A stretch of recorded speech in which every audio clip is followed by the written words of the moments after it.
Hello and welcome to a very special Valentine's Day with Generation Tech. Ah yes, Valentine's Day. A time for lovers to embrace,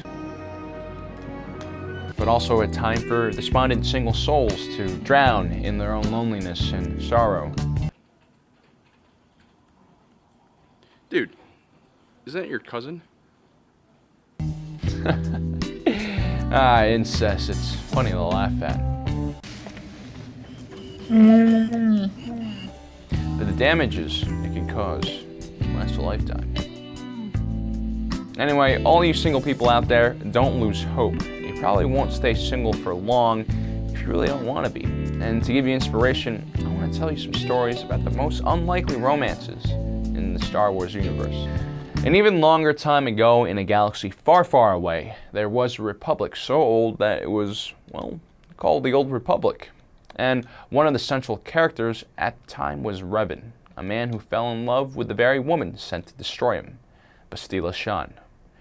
Their relationship, like any healthy relationship, was built on lies, amnesia, and plenty of mutual violence. Now, Revan's story is a bit complicated. He starts out as a Jedi Knight and leader of the Republic military during the Mandalorian Wars. After he helps defeat the Mandalorians, he goes off to find the hidden Sith presence responsible for the conflict. He finds a secret Sith empire, but is turned to the dark side by a Sith emperor.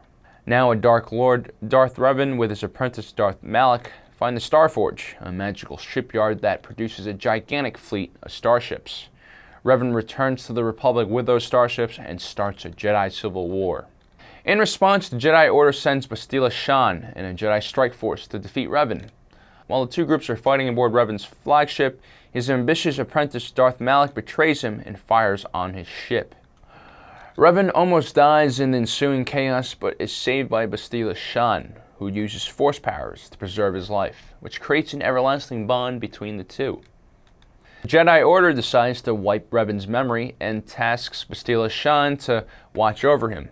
They hope Revan can reveal where the Starforge is and learn how they can stop his apprentice, Darth Malak. During their journey to find the Starforge, Bastila Shan begins to fall in love with this new clueless Revan, who thinks he's just some ordinary soldier for the Republic, who just happens to have weird nightmares of Revan. It's like 50 first dates with a psychopathic former Sith Lord. It wasn't until Revan faces Darth Malak that he's finally told who he is. Malak then captures Bastila and turns her to the dark side. Revan, who now is a Jedi, again defeats Malak and brings Bastila Shan back to the light side. Now, despite the fact that Bastila Shan was lying to Revan for most of their relationship, they get married and live happily ever after. Just kidding. Revan goes on another crazy adventure to pursue the hidden Sith Empire, gets imprisoned for 300 years, has his soul torn into two pieces, and so on. Worst of all, he leaves Bastila Shan with his unborn baby and never sees her again. Now, I know that this is kind of a dark ending, but the silver lining is if these two crazy kids can fall in love, anything can happen. Next up, another marriage started with homicidal intent. Starting to see a pattern here? Luke Skywalker and his expanded universe wife, Mara Jade. Trained from a young age as an assassin for Emperor Palpatine, Mara Jade was a skilled force wielder and covert operative. As a hand of the Emperor, she was tasked with finding corrupt Imperial officials and tracking down Jedis that escaped Order 66, and of course, hunting down Luke Skywalker. As a matter of fact, she was in Jabba's palace when Luke was fighting in the Rancor pit. And had she not had her cover blown, Mara Jade would have been at the Sarlacc pit as well, and prevented Luke Skywalker from escaping. When Emperor Palpatine dies, Mara Jade is shattered. She receives a telekinetic blast from him, commanding her to kill Luke Skywalker, his last order. Mara drifts from job to job until she is hired by legendary smuggler Talon Karrde and becomes a part of his crew. One day, on a routine mission, she encounters Luke Skywalker floating in space in a damaged X-Wing. Talon Karrde doesn't allow Mara Jade to kill Luke, realizing that both the Empire and the New Republic would pay a lot of money for the Jedi Master. But of course, Luke escapes captivity and Mara chases him, and they both end up crashing in a forest full of Vornskir, or at least I think that's what it's called. The Vornskir are predatory animals which like to hunt Jedi using the Force. They're extremely dangerous. Mara, being the sweet person that she is, tells Luke that she really wants to kill him. But they eventually end up teaming up together and fight their way out of the forest.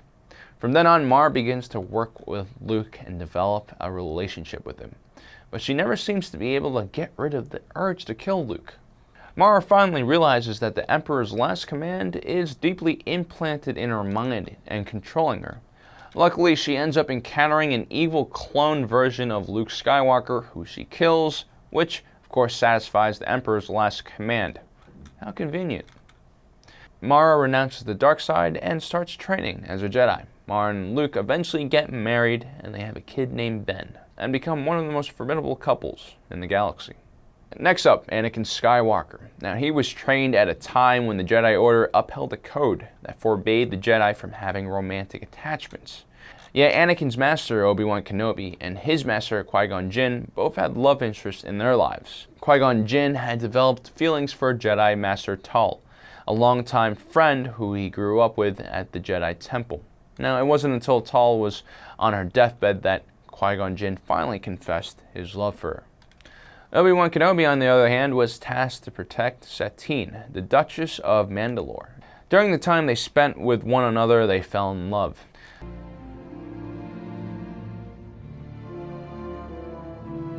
Now, Anakin Skywalker definitely learned from the mistakes of his master and his master's master. Not only did he profess his love to Padme Amidala before she died, he secretly married her. But of course, it was his love for Padme that Chancellor Palpatine exploited, amongst other things, in order to turn Anakin Skywalker into Darth Vader. So guys, I hope these crazy relationships give you perspective into your own relationships, or lack of one.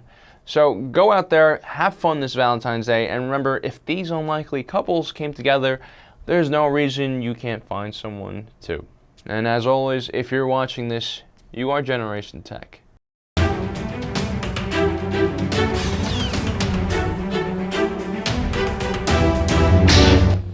Actually,